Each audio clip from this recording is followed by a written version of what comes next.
Hey guys, welcome back to my channel. Totally random video today, but I thought it would be interesting. So I recently shared my personal insight question responses with you guys. So those for the essays that I actually submitted with my application. I was in communication with this admissions officer at UCLA. She came to my community college and gave like a little presentation about UCLA.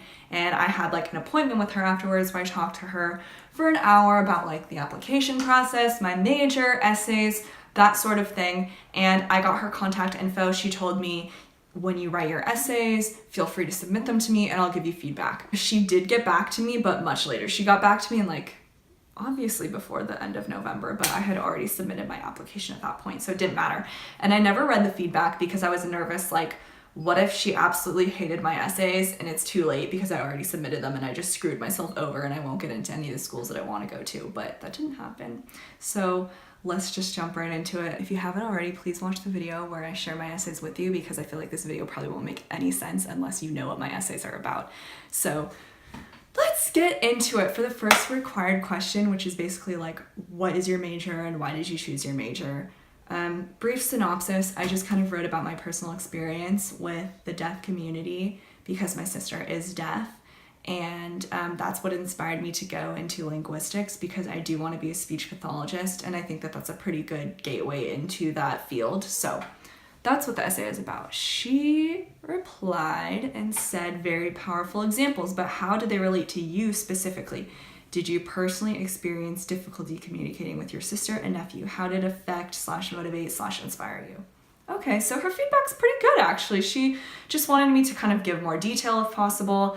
That particular essay, the word count is 350, so I had already kind of reached my limit, but I mean, I agree with her. I probably could have delved a little bit more into my own personal experience with it. So she said, great connection to what you plan to study at UC and how your research helped you, because I did talk a little bit about how I did a research project in my Psych 2H experimental psychophysiology class that kind of inspired me to want to do research at UC.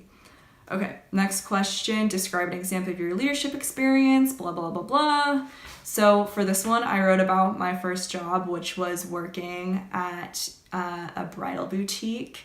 And that was a pretty interesting job. I worked there for 4 years and I really developed a lot professionally, I guess you could say, at that job, because when I started, I was 16 years old. And when I ended the job, I was 20, turning 21. So I evolved, I guess you could say, and I wrote about that evolution in that essay. And she said you can get rid of a lot of these details and make it more about you and your personal decision to take on the leadership role. How did you feel? Why did you do it? Were you scared, anxious, doubtful, confident?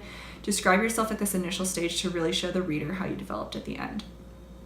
Okay, so this is actually pretty valuable advice because I wrote a lot about what I did or how the job was kind of functioning, but she's saying in this essay, you want to focus on yourself and how that affected me personally, emotionally, psychologically, that sort of a thing. So you can see that they really want to know what's going through your mind as you're going through this kind of development and evolutionary stage in your life.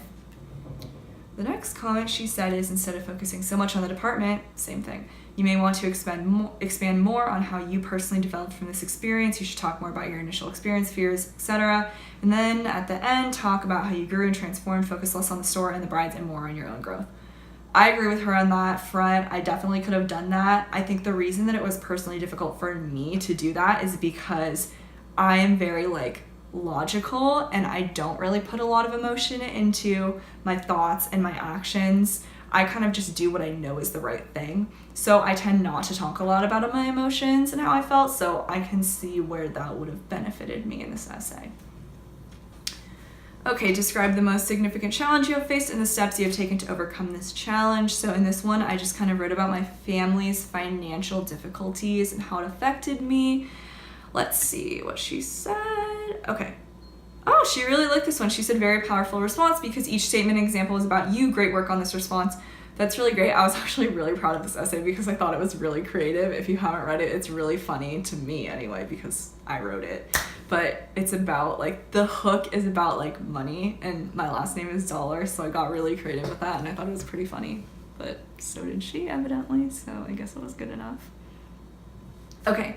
Describe how you have taken advantage of a significant educational opportunity or to overcome an educational barrier you faced. So in this essay, I talked about how my experience going from the top of the world at a college preparatory high school to Waste Valley, which is what people call West Valley College in my area because it's a community college. You know how people talk mad shit about community college. That's kind of what I touched on in this essay. She said, another great response because you took the reader on your personal journey. You did a wonderful job in describing how you felt, what you thought, what you did, and why you did it. Lots of great personal information. I learned a lot about you. What I can take away from this is that what they really want to hear from you is about you. It's not about what was going on around you. It's about how everything that was going on around you affected you and how you used that to personally grow, to personally evolve, and to personally change and kind of transform into the person that you are today. I think that's really what the essays are getting at because they are called personal insight questions for a reason. You know, they used to be called personal statements, and maybe they phased into personal insight questions because they did change the essay prompts a little bit. For the most part, they were similar. But I think they phased into that because a lot of people were confused about what to write. And it still kind of seems that way because even though my responses did the job, I can kind of see how they strayed away from what the officers and what the readers want to hear. So taking that into account, my advice to you guys would be just to really focus on yourself and your own emotions in relation to what you're speaking about, the situations that you're speaking about in your essays. So yeah, well guys, good experience. I'm glad that we could share this time together. I don't know when I'm gonna post this video, but I am also posting a video with my advice for the essays and what I had wished that I had known as I was writing the essays, so keep an eye out for that. If it's already up, I will probably link it here. If not, watch out for that next Saturday at 3 p.m. But yeah, please like if you enjoyed the video and enjoyed her feedback. I thought it was pretty interesting. Comment down below if you have any commentary on this. And then, as always, subscribe. I'm always posting stuff related to community college and admissions into the UC system specifically. So I will see you guys Saturday at 3 p.m.